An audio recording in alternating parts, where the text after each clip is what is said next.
دلوں میں اچھائی تھی، جن کے دلوں میں پاکیزگی تھی، جن کے دلوں میں طہارت تھی، انہوں نے جب دادا صاحب کا مزار دیکھا تو انہوں نے نظر اٹھا کے کیا دیکھا کہ ہر وقت وہاں قرآن کی تلاوت ہو رہی ہے، ہر وقت وہاں پر اللہ کی صدا ہو رہی ہے، ہر وقت وہاں پر درود و سلام ہو رہا ہے۔ تو جن کے دل اچھے تھے ان کی نظر بھی اچھائی پر گئی، اور جن کے دل گندے تھے ان کی نظر بھی گندگی پر گئی۔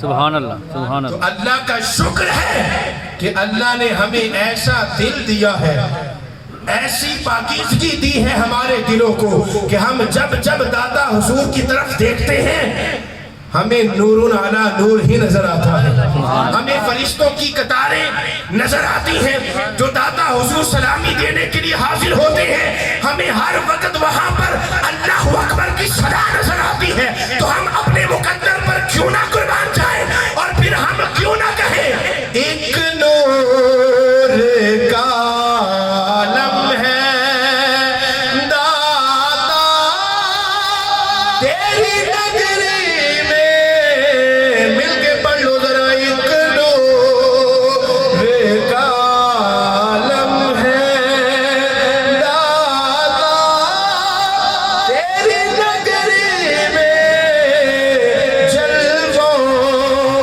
کی چھما چھم ہے دادا۔ محبت سے پڑھ لیجیے ذرا، دادا حضور بھی سن لے، ایک نور کا عالم ہے دادا۔ زور لاؤ یار، زور لاؤ، میں بھی دلا رہے ہیں۔ ایک نور کا عالم ہے دادا تیری نگری میں، جلووں کی چھما چھم ہے تیری نگری، اور زور سے پڑھیں، ایک نور کا نہیں لگی دے زور ہے، ایک نور کا عالم ہے دادا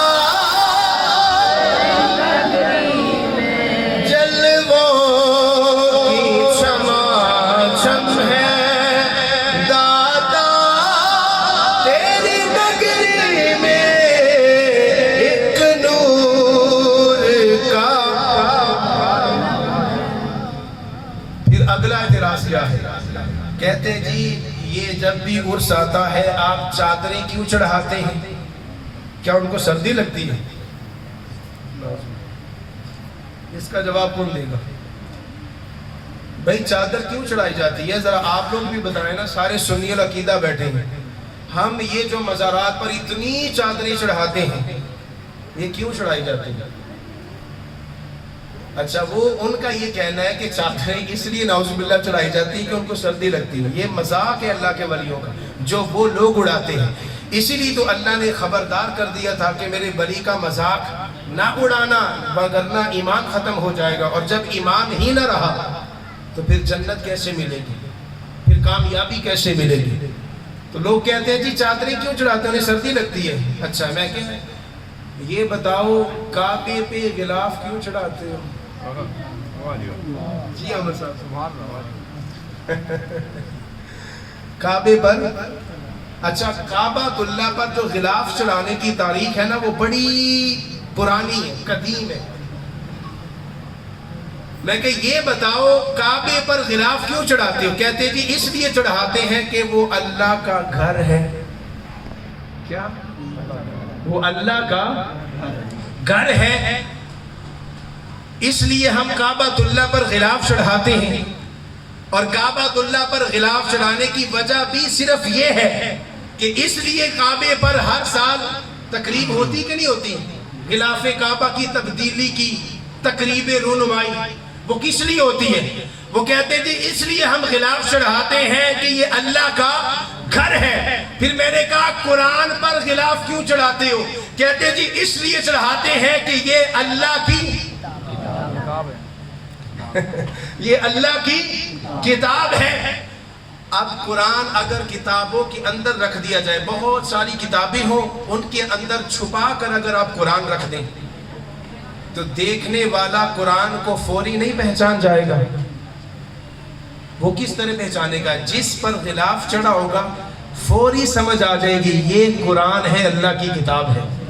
تو غلاف اس لیے چڑھایا جاتا ہے کہ وہ ممتاز کر دیتا ہے عام چیز سے، یعنی غلاف جس چیز پر آتا ہے غلاف بتا دیتا ہے کہ جس چیز پر میں آیا ہوں یہ چیز عام نہیں ہے، یہ چیز بڑی خاص ہے۔ تو کہتے ہیں جی کعبۃ اللہ پر غلاف اس لیے چڑھایا جاتا ہے کہ وہ اللہ کا گھر ہے۔ جب کعبۃ اللہ پر پہلی مرتبہ غلاف چڑھایا گیا، اب یہ تاریخ بڑی پرانی پیچھے چلا گیا، میں توجہ سے سنیے گا، کہتے ہیں جی کعبۃ اللہ پر غلاف اس لیے چڑھایا گیا کہ کعبے میں بھی دیگر گھروں کے ساتھ رہنا تھا۔ آج بھی آپ دیکھ لیں جہاں بیت اللہ ہے وہاں اور بھی گھر ہے کہ نہیں انسانوں کی؟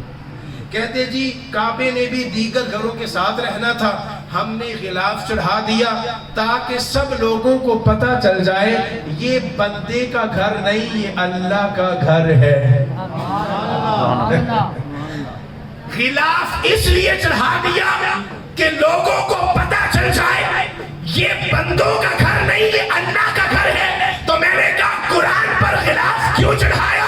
کہتا جی اس لیے چڑھایا تاکہ بندوں کو پتہ چل جائے یہ عام کتاب نہیں، یہ اللہ کی کتاب ہے۔ تو میں نے کہا اب ہمارا بھی جواب سن، ہم جن درباروں پر چادریں چڑھاتے ہیں ہم چادریں چڑھا کر یہ بتانا چاہتے ہیں ارے لوگوں دیکھ لو جن پر ہم چادر چڑھا رہے ہیں یہ کوئی عام بندہ نہیں، یہ اللہ کا ولی ہے۔ سبحان اللہ، سبحان اللہ۔ تو غلاف اس لیے چڑھایا جاتا ہے کہ پتہ چل جائے کہ جس ہستی پر آیا ہے وہ ہستی عام ہستی نہیں ہے۔ تو چادریں چڑھانے کا مقصد یہ ہے کہ اللہ کے ولیوں کی شان ظاہر ہو۔ جیسے قرآن کی شان کتابوں کے اندر تب ظاہر ہوتی ہے جب اس کے اوپر غلاف آ جائے۔ کعبۃ اللہ دیگر گھروں سے اس لیے افضل بن جاتا ہے کہ اس کے اوپر غلاف آ جاتا ہے۔ تو میں کہا جب اللہ کے ولی کی قبر پر غلاف آ گیا، جب اللہ کے ولی کی قبر پر چادر مبارک آ گئی تو اس سے یہ ظاہر ہو گیا کہ یہ کسی عام بندے کی قبر نہیں ہے، یہ اللہ کے ولی کی قبر ہے۔ تو دوستانی مکرم یہ ہے اللہ کے ولیوں کی شان۔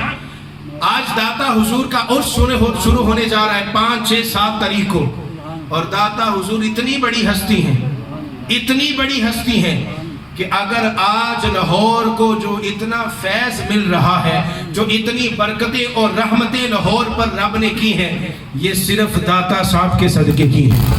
سبحان اللہ۔ یہ اللہ کے ولیوں کے صدقے پاکستان بنا ہے۔ یہ آج لاہور جس کے اندر اتنی رنگینیاں ہیں، اتنی خوشحالیاں ہیں، آج لاہور جس کے بارے میں پوری دنیا اس کی تعریف کرتی ہے، اس کی تعریف اس لیے ہے کہ اس کے اندر داتا علی حجویری تشریف فرما ہے، میرا حسین زنجانی رحمت اللہ علیہ تعالیٰ تشریف فرما ہے۔ اس لاہور کے اندر اللہ کے ولی موجود ہیں جس کی وجہ سے لاہور بچا ہوا ہے۔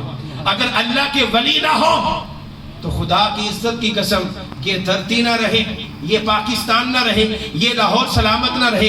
ہم سلامت ہیں، لاہور سلامت ہے اور پاکستان سلامت ہے تو صرف اللہ کے ولیوں کی وجہ سے سلامت ہے، ان کی دعاؤں کی وجہ سے سلامت ہے، ان کی عبادتوں کی وجہ سے سلامت ہے، ان کی ولایت کے صدقے اللہ نے لاہور کو عزتیں عطا کر رکھی ہیں۔ تو دوستان مکرم ہم اس ولی کی معیت میں رہتے ہیں جو امام الاولیاء ہیں، جو امام الاتقیاء ہیں، حضور داتا گنج بخش رضی اللہ تعالیٰ عنہ۔ آپ کی شان ولایت اس سے بھی آگے بڑھ جاتی ہے کہ جب آپ لاہور میں تشریف لائے، آخری بات، لاہور میں جب آپ تشریف لائے تو آپ نے ایک مسجد تعمیر کی جو آج بھی ہے، جس میں آپ سب لوگ جا چکے ہیں۔ وہ مسجد کی بنیاد خود داتا حضور نے اپنے ہاتھوں سے رکھی تھی۔ اچھا، جب وہ مسجد کی بنیاد رکھی، محراب بنایا گیا تو کچھ جو لاہور کے اس وقت کے علماء تھے انہیں محراب کی سمت پر اعتراض ہوا کچھ کہنے لگے جی یوں ہونا چاہیے تھا، کچھ نے کہا نہیں ادھر ہونا چاہیے تھا، کچھ نے کہا ادھر ہونا چاہیے تھا. تو اعتراضات جنم لینے لگے. حضور داتا گنج بخش نے جب یہ سنا کہ لوگ باتیں کر رہے ہیں کہ محراب صحیح نہیں بنا، محراب کی سمت اچھی نہیں ہے، نعرہ تکبیر.